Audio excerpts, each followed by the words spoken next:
primeiro autor da aula de hoje é o Lima Barreto. O Lima Barreto, ele nasceu em 1881, menino mulato, órfão de mãe desde os 6 anos, o pai com problemas mentais, alcoólatra, uma família com uma dificuldade financeira muito grande. Apesar de tudo isso, o Lima Barreto ele era muito esforçado e conseguiu uma bolsa de estudos para a faculdade. Ele conseguiu entrar no curso de engenharia na Escola Politécnica do Rio de Janeiro e conseguiu um emprego na Secretaria da Guerra, como amanuense, né? Uma espécie de escriturário, né? na época. Mas desde os tempos da faculdade, ele escrevia em jornal. Então a literatura do Lima Barreto não tinha aquele tom lento, pesado da literatura acadêmica do século XIX. Então ele tinha uma linguagem muito dinâmica dos jornais. E a sua postura também era uma postura de militância, algo que foi muito rejeitado, né, pelos escritores da época, porque a gente vivia aquela coisa do parnasianismo, né, da arte pela arte, de não discutir realidade e tal. Então, a literatura do Lima Barreto era uma literatura que se alimentava das ruas. Ele vai falar bastante nos seus livros sobre a marginalização dos negros, dos mulatos na periferia carioca, vai falar da desigualdade social, vai falar de racismo. Ele era um cara que desde cedo, né, ele militou, tem muitos textos dele que são feministas, ele defendia a participação da mulher na sociedade, falava da violência contra a mulher e foi um escritor que transformou a literatura num projeto de militância e de denúncia social. O que é lamentável, né, é que ele próprio, né, sofreu bastante com o alcoolismo e acabou morrendo em 1922, no ano da Semana de Arte Moderna, completamente pobre e esquecido.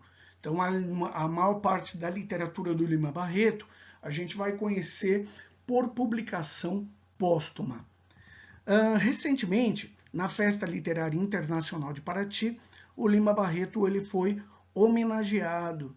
E vamos ver um trecho de uma crônica dele na voz do ator Lázaro Ramos.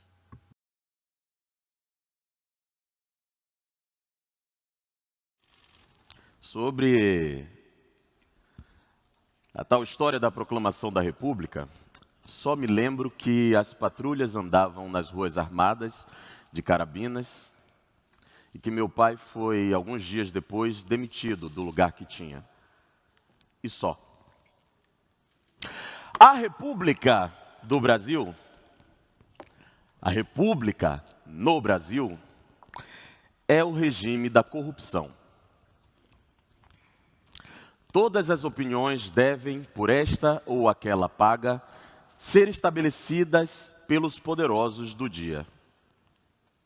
Ninguém admite que se divirja deles, e para que haja divergências, há a verba secreta, os reservados deste ou daquele ministério, e os empreguinhos, que os medíocres não sabem conquistar por si e com independência. Ninguém quer discutir, ninguém quer agitar ideias, ninguém quer dar a emoção, todos querem comer. Comem os juristas, comem os filósofos, comem os médicos, comem os romancistas, comem os engenheiros, comem os jornalistas. O Brasil é uma vasta comilança. Por conta das...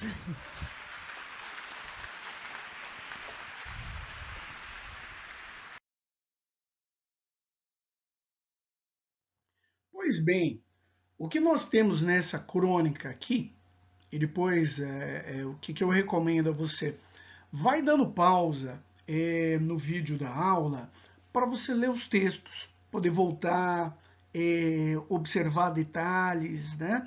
Então, algo que a orientação passou para você, então assistir a aula com o fichário do lado, fazendo anotação. Então, o que eu gostaria de chamar a atenção nesse fragmento de uma crônica de 1918 do Lima Barreto é a denúncia de que a corrupção no sistema político brasileiro é algo bastante antigo. Então, se a gente não tem instrução, se a gente não tem escola, a gente acha que o problema do Brasil é algo que é um fenômeno contemporâneo. E, na verdade, não é. Ele já denunciava isso, a questão da propina, então ele fala aqui da burocracia burra e dos cargos que são conseguidos a partir da indicação, né, o famoso QI, né, que indica, e também falando que todos querem mamar nas tetas do Estado. Todos querem tirar o seu. Ninguém pensa na nação em termos ideais. Então, todos querem comer. Então, todos se aproveitam aí da nossa república. Pois bem, vamos falar agora do triste fim de Quaresma. Esse romance é um romance bastante importante porque ele vai traçar para a gente um panorama do Brasil dessa Primeira República e os seus problemas inerentes. É um romance narrado na terceira pessoa e a gente vai ter uma mistura de crítica política, econômica e social com análise e também com humor. O Lima Barreto, ele faz para a gente aqui uma caricatura do patriota ingênuo, né? Ufanista, que só vê o lado bom das coisas, em confronto com aqueles que vencem na vida. As figuras bajuladoras, as figuras medíocres, os carreiristas e burocratas de ocasião. O tema central do livro é exatamente essa luta entre o idealismo e a realidade. Entre aquilo que a personagem principal, o Major Quaresma, quer e a realidade nua e crua do Brasil. O livro ele descreve a vida política do Brasil depois da proclamação da República. E vai ser uma caricatura do nacionalismo ingênuo, fanatizante, xenófobo do Policarpo Quaresma, apavorado com a descaracterização da cultura e da sociedade brasileira modelada em valores europeus. O protagonista é um sonhador, uma espécie de Quixote brasileiro. Quaresma é um major que trabalha como subsecretário do Arsenal da Guerra.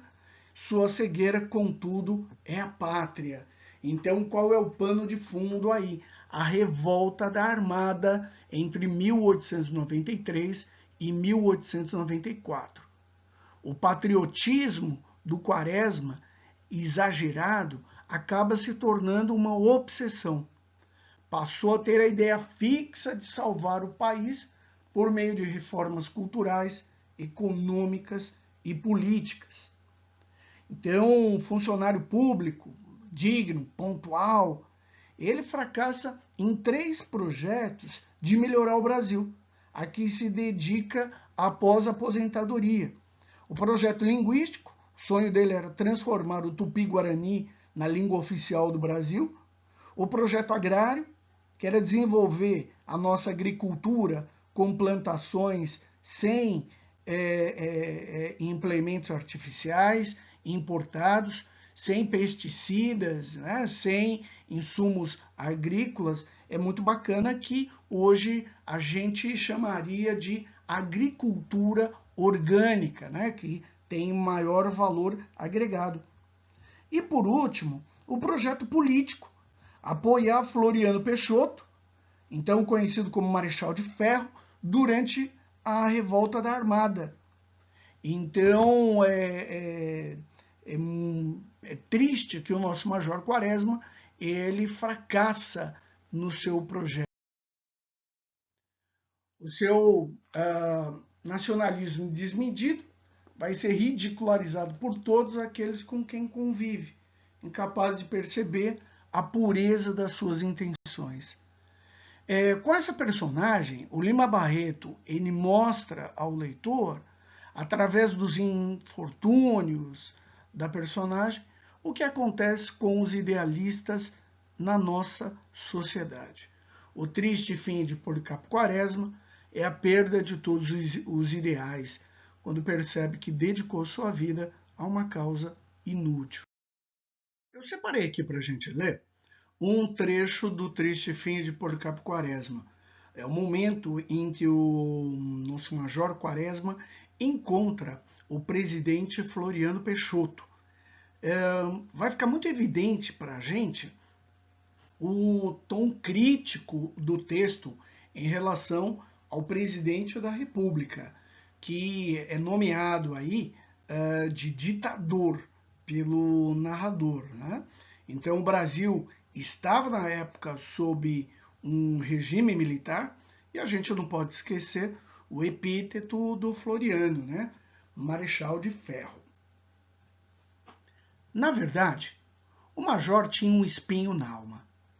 Aquela recepção de Floriano, as suas lembranças de reformas, não esperavam nem o seu entusiasmo e, sinceramente, nem tampouco a ideia que ele fazia do ditador. Saíra ao encontro de Henrique IV e de Sully e vinha esbarrar com um presidente que o chamava de visionário, que não avaliava o alcance dos seus projetos, que os não examinava sequer, desinteressado daquelas altas coisas de governo como se não fosse. Era, pois, para sustentar tal homem que deixara o sossego de sua casa e se arriscava nas trincheiras? Era, pois, por esse homem que tanta gente morria? Que direito tinha ele de vida e de morte sobre os seus concidadãos, se não se interessava pela sorte deles, pela sua vida feliz e abundante, pelo enriquecimento do país, o progresso de sua lavoura e o bem-estar de sua população rural? Agora a gente vai ler na nossa aula um trecho do Triste Fim de Policarpo Quaresma que mostra a periferia carioca, dominantemente ocupada por negros, por mulatos, a comunidade pobre. Então é um trecho que vai falar da marginalização social.